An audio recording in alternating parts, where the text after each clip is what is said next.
HSC 2026 batch কি অবস্থা সবার? তোমাদের আজকের ক্লাস কৃষি শিক্ষা প্রথম পত্র ওয়ান শর্ট এমসিকিউ সবগুলো অধ্যায় একসাথে আমরা শুরু করছি। এমসিকিউ টপিক হিসেবে রয়েছে প্রথম অধ্যায় বাংলাদেশের কৃষি, দ্বিতীয় অধ্যায় ভূমি সম্পৃক্ত কৃষি প্রযুক্তি, তৃতীয় অধ্যায় বিশেষ উৎপাদন সম্পৃক্ত কৃষি প্রযুক্তি, পঞ্চম অধ্যায় মাঠ ও উদ্যান ফসল এবং ষষ্ঠ অধ্যায় ফল ও শাকসবজি প্রক্রিয়াজাতকরণ ও সংরক্ষণ আমরা শুরু করছি। এ পর্যায়ে আমরা শুরু করছি প্রথম অধ্যায় বাংলাদেশের কৃষি। নিচের কোনটি কৃষির তথ্য ও সেবা প্রাপ্তির প্রধান উৎস? কোনটি? সেটি হচ্ছে কি অভিজ্ঞ কৃষক। কৃষকের সবচেয়ে কাছে এবং সবসময় হাতের নাগালে থাকেন একজন অভিজ্ঞ কৃষক। প্রাতিষ্ঠানিক শিক্ষার চেয়েও স্থানীয় পরিবেশ ও মাটির ধরন সম্পর্কে তাদের বাস্তব অভিজ্ঞতা বেশি থাকে, তাই গ্রামীণ পর্যায়ে তারা তথ্য প্রাপ্তির প্রধান উৎস। বাংলাদেশ কৃষি বিশ্ববিদ্যালয় কত সালে প্রতিষ্ঠিত হয়? বাংলাদেশ কৃষি বিশ্ববিদ্যালয় কত সালে? 1961 সালে প্রতিষ্ঠিত হয়। কৃষিক্ষেত্রে উচ্চতর শিক্ষা ও গবেষণার জন্য এটি বাংলাদেশের অন্যতম প্রাচীন ও প্রধান বিদ্যাপীঠ। এটি ময়মনসিংহে অবস্থিত এবং 1961 সালে এর যাত্রা শুরু হয়। বারি এর প্রধান কার্যালয় কোথায়? বারি এর প্রধান কার্যালয় হচ্ছে কি গাজীপুরে। বারি এর পূর্ণরূপ হচ্ছে বাংলাদেশ এগ্রিকালচারাল রিসার্চ ইনস্টিটিউট বা বাংলাদেশ কৃষি গবেষণা ইনস্টিটিউট। এর প্রধান কার্যালয় গাজীপুরের জয়দেবপুরে অবস্থিত। কৃষি তথ্য সার্ভিসের সদর দপ্তর কোথায় অবস্থিত? কৃষি তথ্য সার্ভিসের সদর দপ্তর কোথায়? খামারবাড়ি অবস্থিত। কৃষি তথ্য সার্ভিস এআইএস কৃষি মন্ত্রণালয়ের অধীনে একটি সংস্থা যা কৃষকদের কাছে আধুনিক কৃষি তথ্য পৌঁছে দেয়। এর সদর দপ্তর ঢাকার ফার্মগেট এর খামারবাড়িতে অবস্থিত। ফসলের নতুন নতুন জাত উদ্ভাবন ও উন্নয়ন সাধনে কাজ করে নিচের কোন প্রতিষ্ঠানটি? কোন প্রতিষ্ঠানটি? সেটি হচ্ছে কি বিনা। বিনা হচ্ছে, বিনার পূর্ণরূপ কি? Bangladesh institute of nuclear agriculture বা পরমাণু কৃষি গবেষণা ইনস্টিটিউট মূলত পরমাণু শক্তির ব্যবহারের মাধ্যমে ফসলের নতুন ও উন্নত জাত উদ্ভাবন করে। নিচের কোনটি বা নিচের কোন প্রতিষ্ঠান কৃষক সভার আয়োজন করে? কৃষক সভার আয়োজন করে কোনটা? কৃষি সম্প্রসারণ অধিদপ্তর ডিইএ। মূল কাজই হচ্ছে এর যে গবেষণাগারে উদ্ভাবিত প্রযুক্তি বা তথ্য সরাসরি কৃষকের কাছে পৌঁছে দেওয়া। এজন্য তারা মাঠ পর্যায়ে নিয়মিত কৃষক সভার আয়োজন করে। বায়ুর আর্দ্রতা বেশি হলে ফসল উৎপাদনের ক্ষেত্রে কি ধরনের প্রভাব পড়তে পারে? কি ধরনের? যে পোকামাকড় ও রোগের আক্রমণ বেড়ে যায়। বাতাসে আর্দ্রতা বেশি থাকলে গুমোট পরিবেশ তৈরি হয় এবং গাছে পানি জমে থাকে। এমন স্যাঁতসেঁতে অবস্থায় ছত্রাক ও ক্ষতিকর পোকামাকড় দ্রুত কি বংশবৃদ্ধি করতে পারে। মাঠ ফসলের বৈশিষ্ট্য কোনটি? মাঠ ফসলের বৈশিষ্ট্য হচ্ছে কি যে একসাথে ব্যাপকভাবে চাষ করা যায়। মাঠ ফসল যেমন ধান, গম, পাট মূলত বড় জমিতে একসাথে চাষ করা হয়। উদ্যান ফসলের মতো এতে প্রতিটি গাছে আলাদা করে নিবিড় যত্নের প্রয়োজন হয় না। বাংলাদেশের কত ভাগ জমিতে মাঠ ফসলের চাষ হয়? কত ভাগ? মোট 70 ভাগ জমিতে মাঠ ফসলের চাষ হয়। বাংলাদেশের প্রধান খাদ্যশস্য ধান ও অর্থকরী ফসল পাট উভয়ই মাঠ ফসল। দেশের বিশাল জনসংখ্যার খাদ্যের যোগান দিতে গিয়ে মোট আবাদি জমির সিংহভাগ প্রায় 70% মাঠ ফসলের জন্য ব্যবহৃত হয়। মাঠ ফসলের বৈশিষ্ট্য কোনটি? মাঠ ফসলের বৈশিষ্ট্য হচ্ছে কি যে সমস্ত ফসলকে একত্রে সংগ্রহ করা হয়। মাঠ ফসলের একটি বড় বৈশিষ্ট্য হলো এর পরিপক্কতা একসাথে আসে, ফলে কৃষক পুরো জমির ফসল একবারেই কেটে ঘরে তুলতে পারেন, যা উদ্যান ফসলে যেমন বেগুন, টমেটোতে সম্ভব হয় না। বাংলাদেশ কৃষি বিশ্ববিদ্যালয় কোন জেলায় অবস্থিত? ময়মনসিংহ জেলায় অবস্থিত।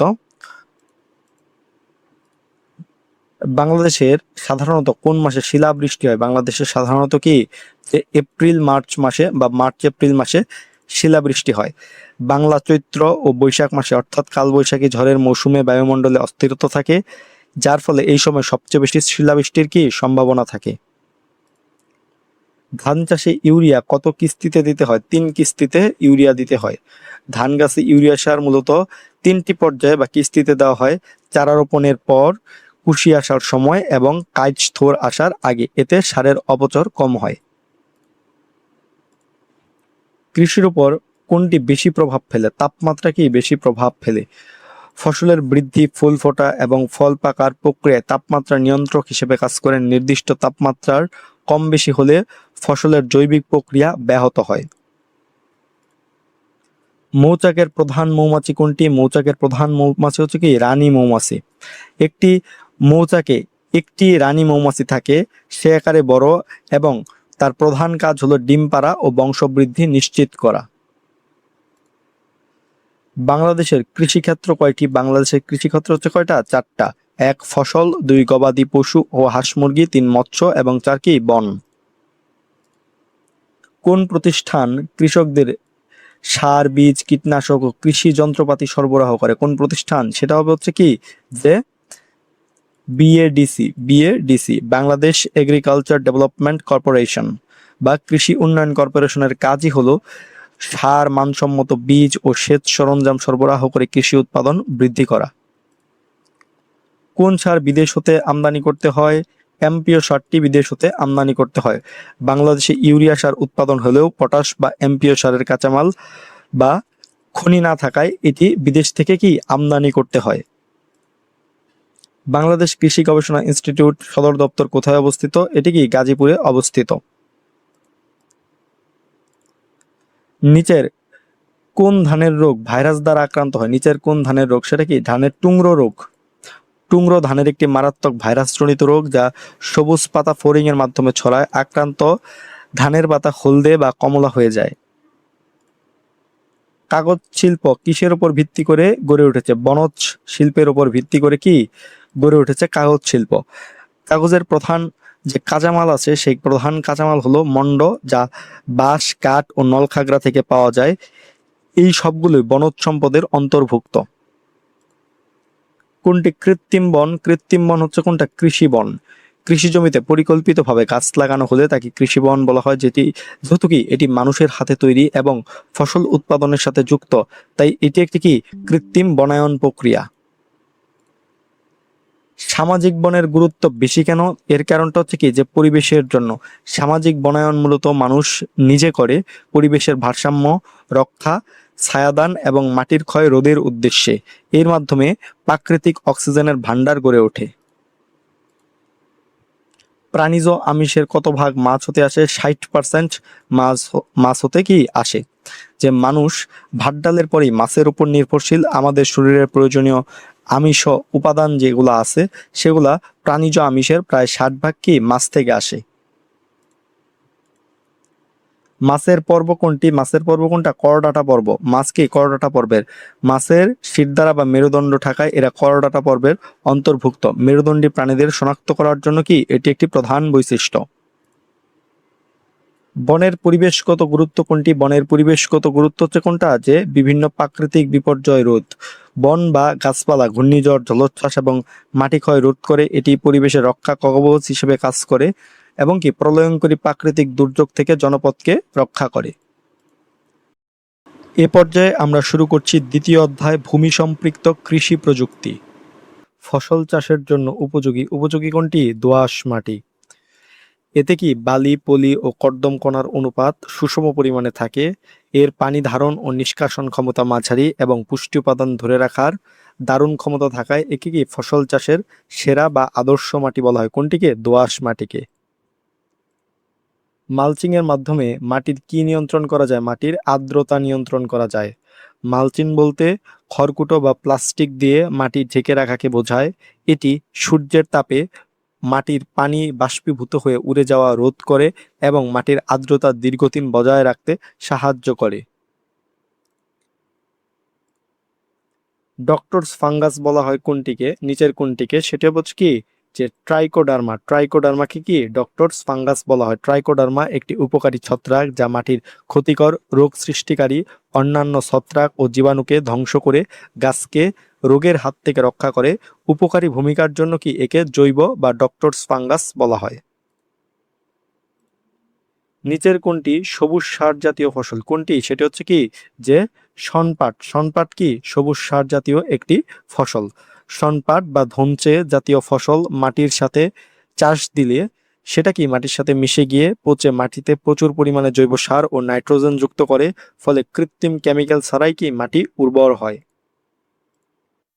নিচের কোনটি অম্ল পছন্দকারী ফসল? অম্ল পছন্দকারী ফসল হচ্ছে কোনটা? আনারস।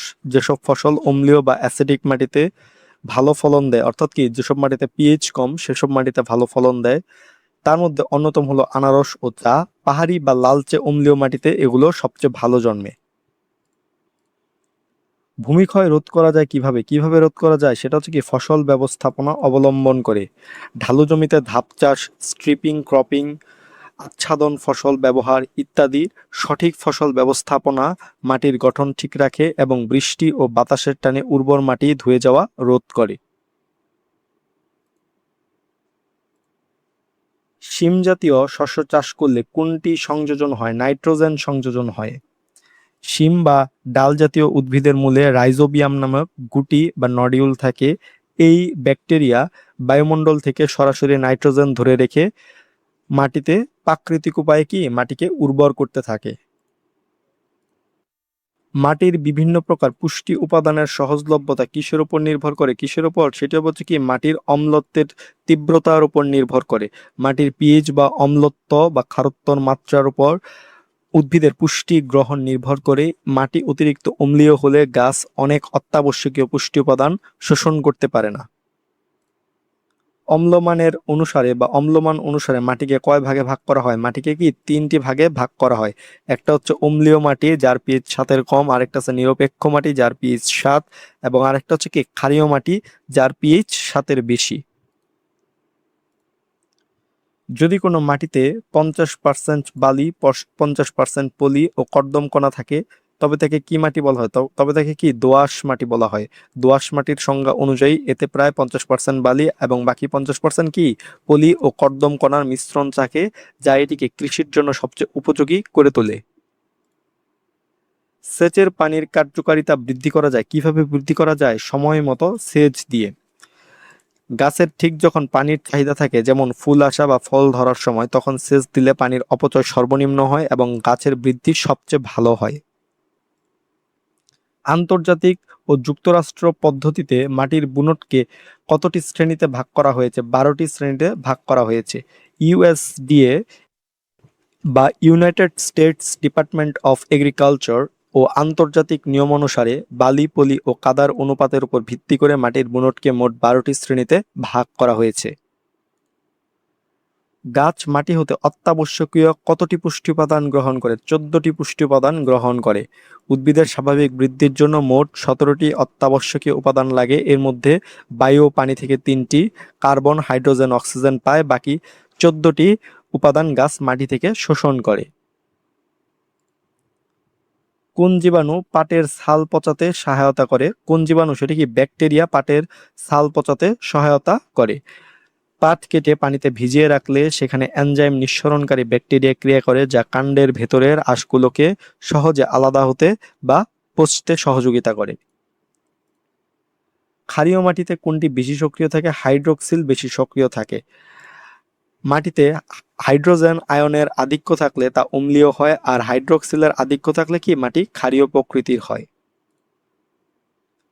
জাবরা প্রয়োগ হচ্ছে, জাবরা প্রয়োগ কি? এটি হচ্ছে কি মাটিতে বা মাটিকে কি ঢেকে রাখা।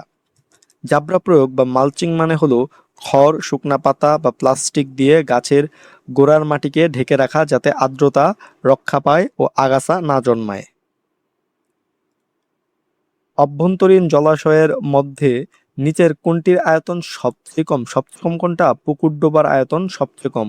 নদী, বিল, হাওর-বাওর ও চিংড়ি খামারের তুলনায় ছোট ছোট পুকুর ও ডোবাগুলোর একক ক্ষেত্রফল অনেক কম হওয়ায় মোট আয়তনের দিক থেকে এটি কি সবচেয়ে ছোট। কোন মাটি নীল লিটমাসকে লাল করে? কোন মাটি? সেটা হচ্ছে কি যে অম্লীয় মাটি নীল লিটমাসকে কি লাল করে। লিটমাস পরীক্ষার সাধারণ নিয়ম হচ্ছে কি অম্ল বা অ্যাসিড নীল লিটমাসকে লাল করে এবং ক্ষার লাল লিটমাসকে নীল করে, তাই অম্লীয় মাটি নীল লিটমাসকে কি লাল করবে। কোন মাটি ধারণ ক্ষমতা সবচেয়ে বেশি? কোন মাটির? এঁটেল মাটির ধারণ ক্ষমতা সবচেয়ে বেশি। এঁটেল মাটির সূক্ষ্ম কর্দম কণাগুলোর মাঝে ছিদ্র বা ফাঁকা জায়গা খুবই ছোট থাকে, তাই এটি কি প্রচুর পরিমাণে পানি ধরে রাখতে পারে এবং পানি সহজে নিষ্কাশিত হতে দেয় না।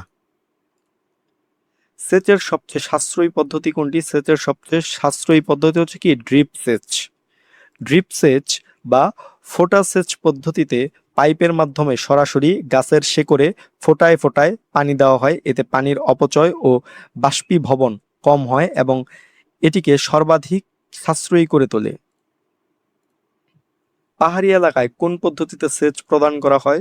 ফোয়ারা পদ্ধতিতে সেচ প্রদান করা হয় পাহাড়ি এলাকায়।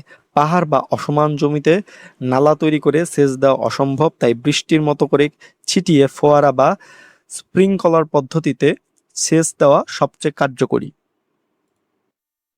কোন মানটি মাটির নিরপেক্ষতা নির্দেশ করে? কোন মানটি? সেটা হচ্ছে কি পিএইচ এর 7 মান বা 7 মান মাটির নিরপেক্ষতা নির্দেশ করে। পিএইচ স্কেলকে 0 থেকে 14 পর্যন্ত ধরা হয়। এর মধ্যে 7তম মানকে নিরপেক্ষ মান ধরা হয়। পিএইচ এর মান যদি 7-এর নিচে হয়, যেমন 5 হয়, তবে কি মাটি হবে অম্লীয়, এবং পিএইচ এর মান যদি 7-এর উপরে হয়, যেমন 9, তাহলে কি মাটি হবে ক্ষারীয়। সেচের কোন পদ্ধতিতে পানি অপচয় বেশি হয়? প্লাবন পদ্ধতিতে। প্লাবন পদ্ধতিতে সেচ দিলে পানির অপচয় বেশি হয়। প্লাবন সেচে পুরো জমিতে সরাসরি উন্মুক্তভাবে পানি ভাসিয়ে দেওয়া হয়, ফলে প্রচুর পানি বাষ্পীভূত হয় এবং চূর্ণের মাধ্যমে অপচয় ঘটে। অম্লীয় মাটিতে বিষাক্ততা দেখা দেয় কোনটির জন্য? লৌহের জন্য বিষাক্ততা দেখা যায়। মাটি বেশি অম্লীয় হয়ে গেলে আয়ন আকারে আয়রন, ম্যাঙ্গানিজ ও অ্যালুমিনিয়ামের দ্রবণীয়তা মাত্রাতিরিক্তভাবে বেড়ে যায়, যা উদ্ভিদের জন্য বিষাক্ত বা ক্ষতিকর পরিস্থিতি তৈরি করে। দীর্ঘ দিবস উদ্ভিদ কোনটি? দীর্ঘ দিবস উদ্ভিদ হচ্ছে কোনটা? লেটুস। লেটুসকে দীর্ঘ দিবস উদ্ভিদ বলা হয়। দীর্ঘ দিবস উদ্ভিদের ফুল ফোটার জন্য দিনে 12 ঘন্টার বেশি আলো বা সূর্যালোকের প্রয়োজন হয়। লেটুস, মূলা, পালং শাক হলো এমনই দীর্ঘ দিবস উদ্ভিদ। মাটির প্রাণ বস্তু কোনটি? মাটির প্রাণ বস্তু হচ্ছে কোনটা? জৈব পদার্থ। মাটিকে জীবিত রাখতে এবং এর অণুজীবদের সচল রাখতে জৈব পদার্থ অপরিহার্য। জৈব পদার্থ মাটির গঠন ও উর্বরতা বজায় রাখে বলেই কি একে মাটির প্রাণ বলা হয়। মাটির কোন কণা সবচেয়ে বড়? কোন কণা সবচেয়ে বড়? বেলে মাটির কণা সবচেয়ে বড়। প্রাকৃতিক ভূমিক্ষয়ের কারণ কোনটি? প্রাকৃতিকভাবে ভূমিক্ষয়ের কারণ হচ্ছে কি যে পানি প্রবাহ। প্রাকৃতিক ভূমিক্ষয় ঘটে প্রাকৃতিকভাবেই, যার প্রধান কারণ বৃষ্টিপাত বা ঢালের পানি প্রবাহ এবং তীব্র বাতাস। অ্যাজোলা মাটিতে যুক্ত করে কোনটি? নাইট্রোজেন যুক্ত করে। অ্যাজোলা কি মাটিতে নাইট্রোজেন যুক্ত করে। অ্যাজোলা হচ্ছে কি এক ধরনের জলজ ফার্ন। এর পাতায় অ্যানাবেনা নামক নীলব সবুজ শৈবাল থাকে, যা বাতাস থেকে নাইট্রোজেন সংবন্ধন করে মাটিতে জৈব সার হিসেবে যোগ করে। প্রাকৃতিক লাঙ্গল বলা হয় কাকে? প্রাকৃতিক লাঙ্গল বলা হয় কোনটিকে? কেঁচোকে। কেঁচো মাটির গভীর থেকে নিচে ওপরে যাতায়াত করে মাটিকে নরম, উলটপালট ও ছিদ্রযুক্ত করে দেয়। ঠিক যেমন লাঙল দিয়ে জমি চাষ করা হয়, তাই কেঁচোকে প্রাকৃতিক লাঙল বলা হয়। এই পর্যায়ে আমরা শুরু করছি তৃতীয় অধ্যায়, বিশেষ উৎপাদন সম্পৃক্ত কৃষি প্রযুক্তি। গ্রীষ্মকালীন চাষযোগ্য মাশরুম কোনটি? গ্রীষ্মকালীন চাষযোগ্য মাশরুম হচ্ছে কোনটা? মিল্কি। মিল্কি মাশরুম উচ্চ তাপমাত্রা 35°C পর্যন্ত সহ্য করতে পারে, তাই এটি গ্রীষ্মকালে চাষের জন্য সবচেয়ে উপযোগী। অপরদিকে ওয়েস্টার সারা বছর এবং বাটন মাশরুম শীতকালে ভালো হয়। রিবন রেটিং কোন ফসলে করা হয়? রিবন রেটিং করা হয় কোনটাতে? পাট ফসলে। রিবন রেটিং হলো পাট গাছ থেকে ছাল ছাড়িয়ে গোল করে রিবন বা ফিতার মতো পেঁচিয়ে কোম্পানিতে পেঁচানোর আধুনিক পদ্ধতি। এতে পানি ও সময় দুটোই কম লাগে। মৌমাছি কলোনিতে রানী মৌমাছি গুরুত্বপূর্ণ কেন? এটার কারণ হচ্ছে কি রানী মৌমাছি বংশবৃদ্ধিতে ভূমিকা রাখে। রানী মৌমাছি হলো মৌচাকের একমাত্র উর্বর স্ত্রী মৌমাছি, যার প্রধান কাজ হচ্ছে দৈনিক প্রচুর ডিম পেড়ে কলোনির বংশবৃদ্ধি ঘটানো এবং সদস্য সংখ্যা বজায় রাখা। কৃত্রিম প্রজননের প্রধান উদ্দেশ্য কি? কৃত্রিম প্রজননের প্রধান উদ্দেশ্য হচ্ছে কি জাত উন্নয়ন করা। সারা বছর চাষযোগ্য মাশরুম কোনটি? সারা বছর চাষযোগ্য মাশরুম হচ্ছে কোনটা? ওয়েস্টার। ওয়েস্টার মাশরুম খুব সহনশীল এবং 20 থেকে 30° তাপমাত্রায় সহজেই জন্মায়। তাপমাত্রা সহজে নিয়ন্ত্রণ করা যায় বলেই বাংলাদেশে এটি সারা বছরই কি চাষ করা সম্ভব। বীজ ফসলে পৃথকীকরণ দূরত্ব বজায় রাখার প্রধান উদ্দেশ্য কি? প্রধান উদ্দেশ্য হচ্ছে কি যে জাতের বিশুদ্ধতা রক্ষার জন্য। বাতাস বা কীটপতঙ্গের মাধ্যমে অন্য জাতের পরাগরেণু এসে যাতে পরাগায়ন ঘটাতে না পারে, সেজন্য দুটি ভিন্ন জাতের ক্ষেতের মধ্যে নির্দিষ্ট পৃথকীকরণ দূরত্ব রাখা হয়। রেশম পোকার প্রধান খাদ্য কোন গাছের পাতা? তুঁত গাছের পাতা। রেশম পোকা মূলত তুঁত গাছের পাতা খেয়ে জীবন ধারণ ও বৃদ্ধি লাভ করে, তাই তুঁত গাছ রেশম শিল্পের ভিত্তি। রেশম চাষকে কি বলে? রেশম চাষকে বলা হচ্ছে কি সেরিকালচার। বাণিজ্যিকভাবে রেশম পোকা পালন ও রেশম সুতা উৎপাদনের সামগ্রিক প্রক্রিয়াকে সেরিকালচার বলা হয়। কোনটি ব্যাকটেরিয়া? ব্যাকটেরিয়া হচ্ছে কি রাইজোবিয়াম একটি ব্যাকটেরিয়া। রাইজোবিয়াম হলো একটি নাইট্রোজেন সংবন্ধনকারী উপকারী ব্যাকটেরিয়া যা শিম ও ডাল জাতীয় উদ্ভিদের মূলের গুটিতে বাস করে বাতাস থেকে নাইট্রোজেন সঞ্চয় করে রাখে। বাংলাদেশে বীজ বিধি 1990 অনুসারে বীজকে কয়টি শ্রেণীতে ভাগ করা হয়েছে? কয়টি? 3টি শ্রেণীতে ভাগ করা হয়েছে। বীজ বিধি 1990 অনুসারে অনুমোদিত বীজকে মূলত 3টি শ্রেণীতে ভাগ করা হয়। 1 প্রজননবিদ বীজ, 2 ভিত্তি বীজ, 3 প্রত্যায়িত বীজ। ভালো বীজের অঙ্কুরোদ্গম ক্ষমতা কত ভাগ? ভালো বীজের অঙ্কুরোদ্গম ক্ষমতা 70 থেকে 80%। মানসম্মত বা ভালো বীজের ক্ষেত্রে 100টি বীজের মধ্যে অন্তত 70 থেকে 80টি বীজ থেকে স্বাভাবিক ও সুস্থ চারা গজানোর ক্ষমতা থাকতে হয়। মাশরুম ঘরের তাপমাত্রা কত ডিগ্রি সেলসিয়াস রাখা উচিত? কত ডিগ্রি? 20 থেকে 25 ডিগ্রি সেলসিয়াস রাখা উচিত। মাশরুমের কায়িক বৃদ্ধি ও ফলন্ত অবস্থার জন্য ঘরের অনুকূল তাপমাত্রা 20 থেকে 25 ডিগ্রি সেলসিয়াস এবং আপেক্ষিক আর্দ্রতা 80 থেকে 90% হওয়া প্রয়োজন। কোন মৌমাছি মধু সংগ্রহ করে? শ্রমিক মৌমাছিরা কি মধু সংগ্রহ করে? শ্রমিক মৌমাছিরা বন্ধাশ্রী মৌমাছি। এদের পায়ে পরাগথলি থাকে এবং এদের প্রধান কাজই হচ্ছে কি ফুল থেকে মকরন্দ ও পরাগরেণু সংগ্রহ করে মধু তৈরি করা। রেশম পোকার লার্ভা রূপান্তরের ধাপ কয়টি? 4টি ধাপ। রেশম পোকার লার্ভা মোট 4বার খোলস বদলায়, অর্থাৎ কি এর লার্ভার ধাপ বা রূপান্তরের সময়কাল 4টি ইনস্টার এ বিভক্ত। একটি রেশম গুটিতে কত মিটার সুতা থাকে? কত মিটার? 400 থেকে 1000 মিটার সুতা থাকে। একটি সুস্থ রেশম গুটি বা কাকুন উন্মোচন করলে তা থেকে গড়ে 400 থেকে 1000 মিটার পর্যন্ত অবিচ্ছিন্ন এক রেশমি সুতা পাওয়া যায়। ভালো মাশরুম চেনার উপায় কোনটি? এটি কি সতেজ দেখা যায় ও কাটা নেই।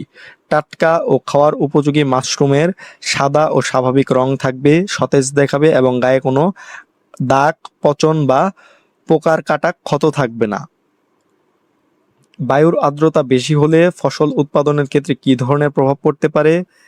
পোকামাকড়, পোকা ও রোগের আক্রমণ কি বেড়ে যায়।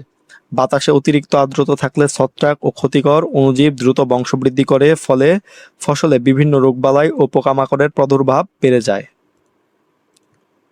চন্দ্রমল্লিকা বংশবিস্তার হয়ে কিসের মাধ্যমে? চন্দ্রমল্লিকা বংশবিস্তার হয় কি শাখার মাধ্যমে।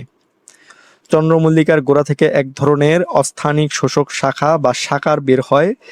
এটি কেটে বা আলাদা করে নতুন চারা তৈরি করা হয়। আখের বীজ শোধনে ব্যবহৃত হয়। আখের বীজ শোধনে কি ব্যবহৃত হয়? সেটি হচ্ছে কি ভ্যাভিস্টিন। এই ভ্যাভিস্টিন ব্যবহৃত হয়। ভ্যাভিস্টিন একটি প্রচ্ছদ বা প্রবাহমান ছত্রাকনাশক যা আখের টুকরো বা সেট বীজ শোধন করে লাল পচা রোগ প্রতিরোধে কি ব্যবহৃত হয়। সঠিকভাবে বীজ সংরক্ষণের ক্ষেত্রে উপযুক্ত আর্দ্রতা কত হওয়া উচিত? উপযুক্ত আর্দ্রতা কত? 8 থেকে 12% হওয়া উচিত। সংরক্ষণের সময় বীজে 8 থেকে 12% আর্দ্রতা থাকলে পোকা ও ছত্রাকের আক্রমণ ঘটে না এবং বীজের অঙ্কুরোদ্গম ক্ষমতা দীর্ঘদিন বজায় থাকে। বাংলাদেশে কোন মাশরুম বেশি চাষ হয়? বাংলাদেশে কি ওয়েস্টার্ন মাশরুমটা বেশি চাষ হয়। ওয়েস্টার্ন মাশরুম চাষ পদ্ধতি অনেক সহজ, খরচ কম এবং বাংলাদেশের আবহাওয়ার সাথে সুইটেবল হওয়ায় সারা বছরই কি এটি ভালোভাবে উৎপাদিত হয়। স্পন কোনটি? স্পন হচ্ছে কি মাশরুমের বীজকে কি স্পন বলা হয়। যে সাবস্ট্রেট বা উপাদানে মাশরুমের মাইসেলিয়াম বা মূল গঠন বৃদ্ধি করা হয় তাকে স্পন বা মাশরুমের বীজ বলা হয়। রাইজোবিয়াম অণুজীব সারের বাহক হিসেবে ব্যবহার করা হয়। কি ব্যবহার করা হয়? পিট মাটি ব্যবহার করা হয়। রাইজোবিয়াম ব্যাকটেরিয়াকে বাঁচিয়ে রাখার জন্য এবং সহজে জমিতে প্রয়োগের জন্য পিট মাটি বা পচা উদ্ভিজ্জ পদার্থকে ক্যারিয়ার বা বাহক হিসেবে কি ব্যবহার করা হয়। ধান খেতে ব্যবহার করা হয় কোন অণুজীব সার? কোন অণুজীব? অ্যাজোলা অণুজীব সার ব্যবহার করা হয়। অ্যাজোলা হলো একটি জলজ ফার্ন যার পাতায় অ্যানাবেনা নামক নীলব সবুজ শৈবাল থাকে যা বাতাস থেকে নাইট্রোজেন সংবন্ধন করে ধান ক্ষেতের উর্বরতা বাড়ায়। পাট পচানোতে কোন সারটি ব্যবহার করা হয়? ইউরিয়া সার ব্যবহার করা হয় পাট পচানোতে। পাট পচানোর সময় পানিতে সামান্য ইউরিয়া সার মিশিয়ে দিলে পচন সৃষ্টিকারী ব্যাকটেরিয়ার কার্যকারিতা ও সংখ্যা দ্রুত বৃদ্ধি পায়। কোন হরমোন উদ্ভিদের দৈহিক বৃদ্ধি ও ফলের পরিপক্কতা নিয়ন্ত্রণ করে? কোন হরমোন? সেটি হচ্ছে কি ইথিলিন হরমোন। ইথিলিন একমাত্র গ্যাসীয় হরমোন যা গাছের ফলের বৃদ্ধি ও ফল দ্রুত পাকা বা পরিপক্ক করতে সহযোগিতা করে। রিবন রেটিং পদ্ধতিতে পাট পচাতে কতদিন সময় লাগে? কতদিন? 12 থেকে 15 দিন সময় লাগে। রিবন রেটিং পদ্ধতিতে গাছের কাণ্ড থেকে ছাল আলাদা করে পচানো হয় বলে সাধারণ পদ্ধতির 20 থেকে 25 দিনের চেয়ে অনেক কম সময় 12 থেকে 15 দিন লাগে। মৌমাছির চাষকে কি বলে? মৌমাছির চাষকে বলা হয় হচ্ছে কি অ্যাপিকালচার। কি বলা হয়? অ্যাপিকালচার। বৈজ্ঞানিক উপায়ে কৃত্রিম বাক্সে বা বৈজ্ঞানিক পদ্ধতিতে মৌমাছি পালন ও মধু উৎপাদন প্রক্রিয়াকে অ্যাপিকালচার বলা হয়। ড্রোন কি? ড্রোন হচ্ছে কি পুরুষ মৌমাছি। মৌমাছি কলোনিতে ড্রোন হলো অতিরিক্ত ডিম থেকে উৎপন্ন হ্যাপ্লয়েড পুরুষ মৌমাছি যাদের মূল কাজ হচ্ছে কেবল রানীর সাথে প্রজননে অংশ নেওয়া। মৌচাকে কয় ধরনের মৌমাছি থাকে? মৌচাকে কি 3 ধরনের মৌমাছি থাকে। একটা কি রানী মৌমাছি, একটা হচ্ছে ড্রোন যা পুরুষ মৌমাছি এবং শ্রমিক বন্ধাশ্রী মৌমাছি। রেশম পোকার জীবনচক্র সম্পন্ন হয় কয়টি ধাপে? 4টি ধাপে রেশম পোকার জীবনচক্র সম্পন্ন হয়। এই পর্যায়ে আমরা শুরু করছি পঞ্চম অধ্যায় মাঠ ও উদ্যান ফসল উৎপাদন। নিচের কোনটি তুলা ফসলের ক্ষতিকারক পোকা? কোনটি? সেটি হচ্ছে কি বোলওয়ার্ম। বোলওয়ার্ম হলো তুলা গাছের প্রধান ও সবচেয়ে মারাত্মক ক্ষতিকারক পোকা। এই পোকার কীড়াগুলো তুলার গুটি ছিদ্র করে ভেতরের অংশ খেয়ে নষ্ট করে ফেলে, যা তুলার ফলন ও গুণগত মান ব্যাপকভাবে কি ব্যাহত করে। কিউরিং বলতে কি বোঝায়? কিউরিং বলতে বোঝায় যে কন্দ জাতীয় সবজির আঘাতপ্রাপ্ত স্থান শুকিয়ে রোগ মুক্ত করা।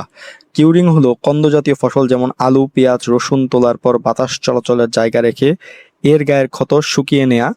এর ফলে খোসা শক্ত হয় এবং ছত্রাক বা ব্যাকটেরিয়ার আক্রমণ থেকে রক্ষা পেয়ে দীর্ঘদিন ভালো থাকে।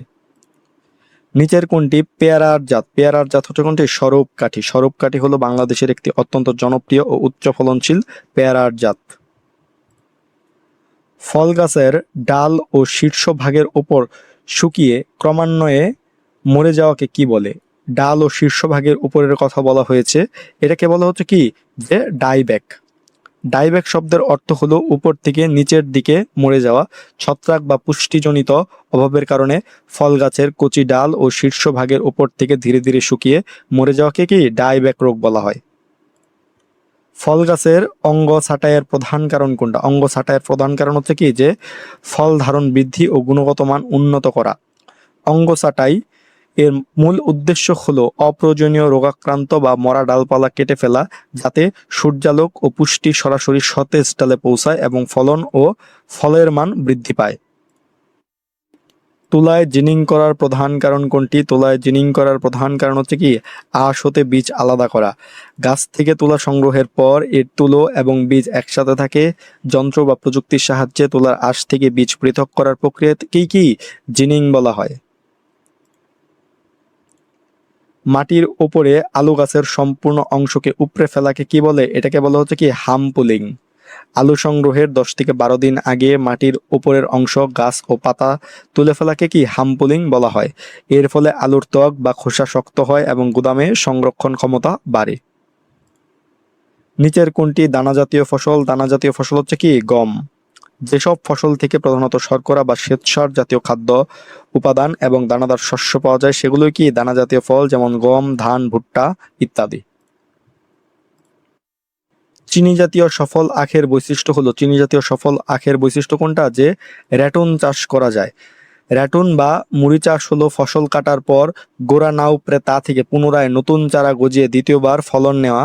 আখের ক্ষেত্রে একবার রোপণ করে পরপর একাধিকবার এভাবে ফলন নেওয়া সম্ভব। আঁশ জাতীয় ফসলের বৈশিষ্ট্য হলো, আঁশ জাতীয় ফসলের বৈশিষ্ট্য কোনটি? সেটি হলো হচ্ছে কি যে অঙ্গজ উপায়ে বংশবৃদ্ধি করা যায়। আঁশ জাতীয় ফসল যেমন পাট, মেস্তা ইত্যাদি বীজের পাশাপাশি অঙ্গজ পদ্ধতি বা কাটিং কলামের মাধ্যমেও বংশবৃদ্ধি বা চাষ করা সম্ভব। টমেটোকে উদ্যান ফসল বলার কারণ কি? এর কারণটা হচ্ছে কি যে ফসলের নিবিড় যত্নের প্রয়োজন হয়। উদ্যান ফসলের প্রধান বৈশিষ্ট্য হলো এদের স্বতন্ত্র ও নিবিড় পরিচর্যা, যেমন খুঁটি দেওয়া, ডাইল ছাঁটাই, তারপরে ঘন ঘন সেচ ইত্যাদি করতে হয়। ধানের ব্লাস্ট রোগের কারণ কি? ধানের ব্লাস্ট রোগের কারণ হচ্ছে কি ছত্রাক। ধানের ব্লাস্ট একটি অত্যন্ত মারাত্মক রোগ। এটি কি ছত্রাকের আক্রমণের ফলে ঘটে। এটি ধানের পাতা, গিট এবং ছড়ায় আক্রমণ করে ধানের মারাত্মক ক্ষতি করে। কোনটি আখের ক্ষতিকারক পোকা? সেটা হচ্ছে কি মাজরা পোকা। মাজরা পোকা কি আখের কাণ্ডের ভিতরে ঢুকে মজ্জা খেয়ে ফেলে, যার ফলে কি আখের শীর্ষভাগ শুকিয়ে মৃত ডগা তৈরি হয়। ধান চাষে ইউরিয়া 3 কিস্তিতে প্রয়োগ করা হয় কেন? এর কারণটা হচ্ছে কি ইউরিয়ার অপচয় কমানোর জন্য। ইউরিয়া সার পানিতে খুব দ্রুত গলে যায় এবং কি বাতাসে উদ্দায়ী হয়ে উড়ে যায় কিংবা মাটির গভীরে ধুয়ে চলে যায়। তাই ধানের বিভিন্ন বৃদ্ধির ধাপে ধাপে 3 কিস্তিতে প্রয়োগ করলে গাছ তা দক্ষতার সাথে গ্রহণ করতে পারে এবং অপচয় কম হয়। কোন মাটির পানি ধারণ ক্ষমতা সবচেয়ে কম? বেলে মাটির পানি ধারণ ক্ষমতা সবচেয়ে কম, কারণ বেলে মাটির কি কণাগুলো বড়। কোন মাটিতে কমলা ভালো হয়? অম্লীয় মাটিতে কমলা ভালো হয়। সাইট্রাস বা লেবু জাতীয় ফল যেমন কমলা বা সোরা লেবু চাষের জন্য ঈষৎ অম্লীয়, অর্থাৎ কি পিএইচ এর মান 5.5 থেকে 6.5 মাটির সবচেয়ে বেশি উপযোগী। পেয়ারা গাছের বংশবিস্তারের প্রধান মাধ্যম কোনটা? প্রধান যে মাধ্যম আছে সেটা হচ্ছে কি যে গুটি কলম। গুটি কলম কি প্রধান মাধ্যম। পেয়ারা গাছের মাতৃ গাছের গুণাগুণ বজায় রেখে দ্রুত ফলন পাওয়ার জন্য এবং ব্যবসায়িক সাফল্যের জন্য গুটি কলম হলো সবচেয়ে কার্যকর ও ব্যবহৃত পদ্ধতি। আখের লাল পচা রোগের কারণ নিচের কোনটি? ছত্রাক হচ্ছে কি আখের লাল পচা রোগের কারণ। আখের লাল পচা রোগটি ছত্রাকের কারণে হয়ে থাকে। এতে আখের কাণ্ড লম্বালম্বি কাটলে ভেতরে লাল দাগ ও কি পচা গন্ধ পাওয়া যায়। বেলওয়ার্ম কোন ফসলের পোকা? এটা কি তুলার পোকা, তুলা। বেলওয়ার্ম মূলত তুলা গাছের কড়ি ও গুটি আক্রমণ করে ধ্বংস করে দেয়। তুলা জিনিং করার কারণ কি? তুলা জিনিং করার কারণ হচ্ছে কি আঁশ ছাড়ানো। তুলা প্রক্রিয়া করার সময় মূল কাজ হলো কার্পাস তুলা থেকে বীজ ও ফাইবার বা আঁশকে পৃথক করে ছাড়িয়ে নেওয়া, যাকে সাধারণ ভাষায় জিনিং বলা হয়। থিনিং করা হয় কোন ফসলে? থিনিং করা হয় কি পাট ফসলে। থিনিং বা বিরলীকরণ হলো পাট খেতে ঘন হয়ে গেলে গজানো চারা থেকে দুর্বল চারাগুলো ফেলে দিয়ে নির্দিষ্ট দূরত্বে সবল চারা রাখা, যাতে পাট গাছ সঠিকভাবে মোটা ও লম্বা হতে পারে। এসটিপি কোন ফসলে করা হয়? এটি কি আখ ফসলে করা হয়। এটি কি আখের ক্ষেত্রে কম খরচে ও কম বীজে বেশি ফলন পাওয়ার জন্য একটি আধুনিক রোপণ পদ্ধতি। কোন জাতের আখ মুড়ি চাষের জন্য উত্তম বলে বিবেচিত? কোন জাতের আখ? সেটা হবে হচ্ছে কি যে ঈশ্বরদী 16। বাংলাদেশ ইক্ষু গবেষণা ইনস্টিটিউট কর্তৃক উদ্ভাবিত ঈশ্বরদী 16 জাতটি প্রথমবার কাটার পর পুনরায় গোড়া থেকে ভালো চারা গজায়, তাই কি এটি মুড়ি বা রেটুন চাষের জন্য অত্যন্ত উপযোগী। কোনটি আখের ক্ষতিকর পোকা? সেটা হচ্ছে কি উই পোকা। উই পোকা মাটির নিচে আখের রোপণকৃত চোখ ও টুকরো বা কচি গাছের কাণ্ড খেয়ে ফেলে সম্পূর্ণ গাছটি নষ্ট করে ফেলে, তাই এটি কি একটি ক্ষতিকর আখ গাছের জন্য। নিচের কোনটি দানা জাতীয় ফসল? দানা জাতীয় ফসল হচ্ছে কোনটা? কাউন। কাউন হলো ক্ষুদ্র দানা জাতীয় ফসল। নিচের কোনটি দানা জাতীয় ফসল? ধান হচ্ছে দানা জাতীয় ফসল। নিচের কোনটি আমন মৌসুমের ধানের জাত? আমন মৌসুমের ধানের জাত হচ্ছে কি বৃধান 33। বৃধান 33।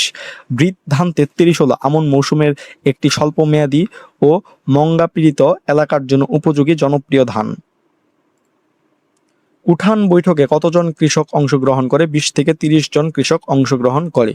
কৃষি সম্প্রসারণে উঠান বৈঠক হলো একটি ক্ষুদ্র দলীয় আলোচনা পদ্ধতি, যেখানে কোনো কৃষকের বাড়ির উঠানে 20-30 জন কৃষানি একত্র হয়ে নতুন কৃষি প্রযুক্তি সম্পর্কে জানতে পারে এবং কি তাদেরকে এই বিষয়ে শেখানো হয় কৃষি সম্প্রসারণ অধিদপ্তর কর্তৃক। ধান গাছের পাতা হলুদ হলে কোন সার প্রয়োগ করতে হয়? ইউরিয়া সার প্রয়োগ করতে হয়। গাছে নাইট্রোজেনের অভাব হলে পাতা হলুদ হয়ে যায়, যেটাকে ক্লোরোসিস বলা হয়। ইউরিয়া সারে প্রচুর পরিমাণে নাইট্রোজেন থাকে, যা প্রয়োগ করলে পাতা পুনরায় সবুজ হয়। বোরো ধানের চারা রোপণের সময় কোনটা? বোরো ধানের চারা রোপণের সময় হচ্ছে কি জানুয়ারি ফেব্রুয়ারি। বোরো ধানের বীজতলায় বীজ বপন করা হয় কার্তিক অগ্রহায়ণ মাসে এবং মূল জমিতে চারা রোপণ করা হয় পৌষ মাঘ, ইংরেজিতে জানুয়ারি ফেব্রুয়ারি মাসে। বাংলাদেশের কোন মৌসুমে বেশি পাট উৎপাদিত হয়? খরিফ এক মৌসুমে বেশি পাট উৎপাদিত হয়। পাট একটি খরিফ এক অর্থাৎ কি গ্রীষ্মকালীন ফসল। চৈত্র বৈশাখ মাসে বীজ বপন করে শ্রাবণ ভাদ্র মাসে এটি কাটা হয়। মূলত কি এটি খরিফ এক মৌসুমের অন্তর্ভুক্ত। বিআর এক ধানের অপর নাম কি? বিআর এক ধানের অপর নাম কি? চান্দিনা ধান। বাংলাদেশ ধান গবেষণা ইনস্টিটিউট বাড়ি কর্তৃক উদ্ভাবিত প্রথম উপসি ধানের জাত হচ্ছে কি বিআর ওয়ান, যার স্থানভিত্তিক নাম দেওয়া হয়েছিল চান্দিনা। ধান চাষে সাশ্রয়ী সেচ পদ্ধতি কোনটি? ধান চাষে সাশ্রয়ী সেচ পদ্ধতি হচ্ছে কি AWD। AWD এর পূর্ণরূপ হলো হচ্ছে কি অল্টারনেট ওয়েচিং অ্যান্ড ড্রাইং, অর্থাৎ কি পর্যায়ক্রমে ভেজানো ও শুকানো। এটি ধানের জমিতে অনবরত পানি না রেখে পরিমিত সেচ দিয়ে পানি অপচয় ও খরচ কমানোর জন্য একটি আধুনিক সাশ্রয়ী পদ্ধতি। বীজ উৎপাদনে ক্ষতিকারক জাপ পোকার আশ্রয়দানকারী ফসল কোনটি? জাপ পোকার আশ্রয়দানকারী ফসল হচ্ছে কি সরিষা।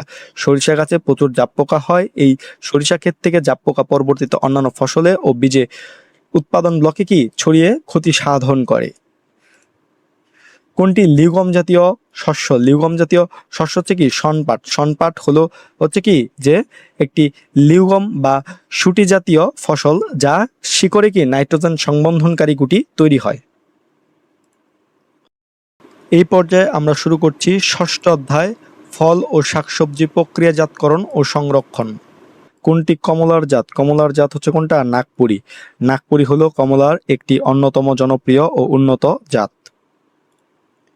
ফ্রেঞ্চ ফ্রাই তৈরিতে ব্যবহৃত হয় নিচের কোনটি? কোনটি ব্যবহৃত হয়? আলু ব্যবহার করা হয়। ফ্রেঞ্চ ফ্রাই তৈরির প্রধান উপকরণ হলো আলু, তাই কি এটি ফ্রেঞ্চ ফ্রাই তৈরিতে ব্যবহার করা হয়। ফল ও শাকসবজি সংরক্ষণের প্রধান কারণ কোনটা? যে পচন থেকে রক্ষা করা। ফল ও শাকসবজি পচনশীল পণ্য, এদের প্রাথমিক ও প্রধান সংরক্ষণের উদ্দেশ্য হলো পচন বা নষ্ট হওয়া থেকে রক্ষা করা। সবজি ও সালাদ হিসেবে খাওয়া যায় নিচের কোনটি? কোনটি? সেটি হচ্ছে কি পেঁয়াজ। পেঁয়াজ কাঁচা অবস্থায় সালাদ হিসেবে এবং রান্নায় সবজি ও মশলা উপাদান হিসেবে উভয়ভাবেই কি ব্যাপক ব্যবহৃত হয়। সবজি পচনের কারণ কোনটা? যে পরিবেশের প্রতিকূল অবস্থা, অতিরিক্ত তাপমাত্রা, আর্দ্রতা এবং বাতাসের উপস্থিতির মতো প্রতিকূল পরিবেশ সবজি দ্রুত পচে যাওয়ার প্রধান অনুঘটক হিসেবে কাজ করে। তাজা ফল ও সবজিতে কত শতাংশ পানি থাকে? 80-90% পানি থাকে। তাজা ফল ও শাকসবজির ওজনের প্রায় 80-90% পানি বা জলীয় অংশ। আমাদের দেশে সস তৈরিতে ব্যবহৃত হয় নিচের কোনটা? টমেটো ব্যবহার করা হয়। সস ও কেচাপ তৈরির প্রধান ও মৌলিক উপাদান হলো হচ্ছে কি পাকা টমেটো। শাকসবজি শোধন করা হয় কোন রশ্মি দ্বারা? গামা রশ্মি দ্বারা। খাদ্যদ্রব্য বা শাকসবজি জীবাণুমুক্ত ও শোধন করার জন্য গামা বিকিরণ বা রশ্মি ব্যবহার করা হয়। শুকনো সবজিতে জলীয় অংশ কত? শুকনো সবজিতে জলীয় অংশ কত? 6-8%। সবজি শুকিয়ে সংরক্ষণ করার পর এতে পানির পরিমাণ কমিয়ে 6-8%-এ নিয়ে আসা হয়। শীতকালীন শাকসবজি চাষের উপযোগী তাপমাত্রা কত? শীতকালীন শাকসবজি যেগুলো আছে সেগুলা চাষের উপযোগী তাপমাত্রা হলো 25-30 ডিগ্রি সেলসিয়াস। বাংলাদেশের প্রেক্ষাপটে শীতকালীন বিভিন্ন শাকসবজি বৃদ্ধির জন্য 25-30 ডিগ্রি সেলসিয়াস তাপমাত্রা অত্যন্ত উপযোগী। সূর্যমুখী চাষ করার কারণ কি? কারণ হচ্ছে কি তেলের জন্য। সূর্যমুখী মূলত একটি তেল জাতীয় ফসল, তাই এটি কি তেলের জন্য সূর্যমুখী চাষ করা হয়। ফল পচনের প্রধান কারণ কোনটা? প্রধান কারণ হচ্ছে কি জীবাণু। ব্যাকটেরিয়া ও ছত্রাকের মতো ক্ষতিকর জীবাণুর আক্রমণের ফলেই কি ফলে পচন ধরে। ফলে কোন উপাদানটি বেশি পরিমাণে থাকে? যে উপাদানটি বেশি পরিমাণে থাকে সেটা হচ্ছে কি শর্করা। ভিটামিনও থাকে, তবে শর্করা বেশি পরিমাণে থাকে। ফলমূলের মিষ্টি স্বাদের মূল কারণ হলো এতে থাকা প্রাকৃতিক শর্করা, যেমন ফ্রুক্টোজ ও গ্লুকোজ, তাই ফলে শর্করার পরিমাণ কি বেশিই থাকে। স্টুম ফুলিং কোন ফসলে করা হয়? এটি করা হয় কি আলু ফসলে। স্টুম ফুলিং বা গাছের উপরিভাগ তুলে ফেলার প্রক্রিয়াটি আলু চাষে করা হয়। আমাদের দেশে বেশিরভাগ সবজি কখন উৎপন্ন হয়? শীতকালে উৎপন্ন হয়। আবহাওয়া ও জলবায়ু অনুকূলে থাকায় বাংলাদেশে উৎপাদিত মোট সবজির সিংহভাগই শীতকালে উৎপাদিত হয়, যেমন ফুলকপি, বাঁধাকপি, মূলা, গাজর ইত্যাদি।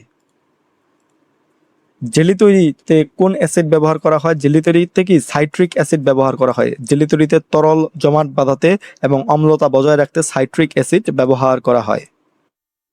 কোনটিতে কিউরিং করা হয়? কিউরিং করা হয় কোনটাতে? মিষ্টি আলুতে।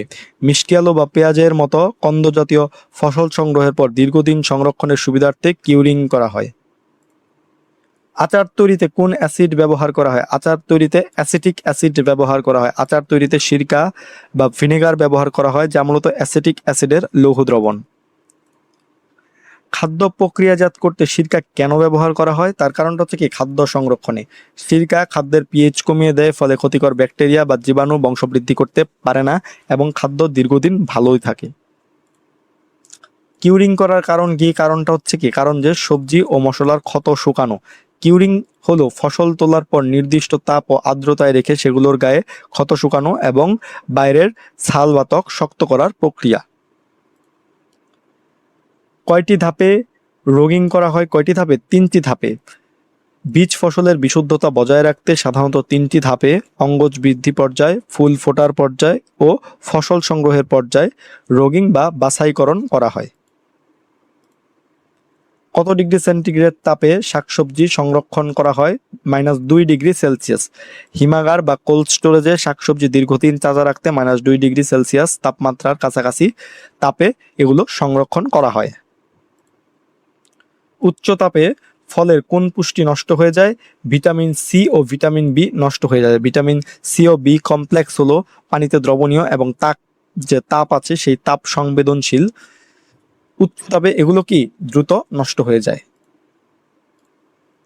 ডিহাইড্রেশন করে কোন ফল সংরক্ষণ করা যায়? আঙ্গুরকে ডিহাইড্রেশন করে সংরক্ষণ করা যায়। আঙ্গুরকে ডিহাইড্রেশন বা পানি অপসারণের মাধ্যমে শুকিয়ে কিশমিশে রূপান্তর করে দীর্ঘদিন সংরক্ষণ করা যায়। কোন তেল দিয়ে ফল সংরক্ষণ করা যায়? কোন তেল দিয়ে? সরিষার তেল দিয়ে। প্রথাগতভাবে ফল ও আচার সংরক্ষণের জন্য সরিষার তেল প্রতিরক্ষামূলক স্তর হিসেবে কাজ করে। কোন ফলটি শুকিয়ে দীর্ঘদিন সংরক্ষণ করা যায়? বরইকে শুকিয়ে দীর্ঘদিন সংরক্ষণ করা যায়। বরই বা কুল শুকিয়ে দীর্ঘদিন নিরাপদে সংরক্ষণ করা যায়। বাংলাদেশে ফল পচনে কোনটির প্রভাব বেশি? কোনটি? সেটা হচ্ছে কি তাপমাত্রা ও আর্দ্রতা দুইটারই প্রভাব বেশি। বাংলাদেশের উষ্ণ ও আর্দ্র আবহাওয়ার কারণে ফলের ভেতরে জৈব রাসায়নিক প্রক্রিয়া অণুজীবের বিস্তার দ্রুত ঘটে, যা কি পচনের প্রধান কারণ। সবজির গ্রেডিং কি? সবজির গ্রেডিং হলো হচ্ছে কি বাছাইকরণ। সবজির আকার, আকৃতি, রং ও গুণগত মানের উপর ভিত্তি করে বিভিন্ন শ্রেণীতে আলাদা বা পৃথক করার প্রক্রিয়াই হচ্ছে কি গ্রেডিং বা বাছাইকরণ। তো এই ছিল কৃষি শিক্ষা প্রথম পত্র ওয়ান শট এমসিকিউ, সবগুলো অধ্যায় একসাথে। তোমাদের সকলের জন্য শুভকামনা রইল, তোমরা খুব ভালোভাবে পরীক্ষা দাও। ধন্যবাদ সকলকে।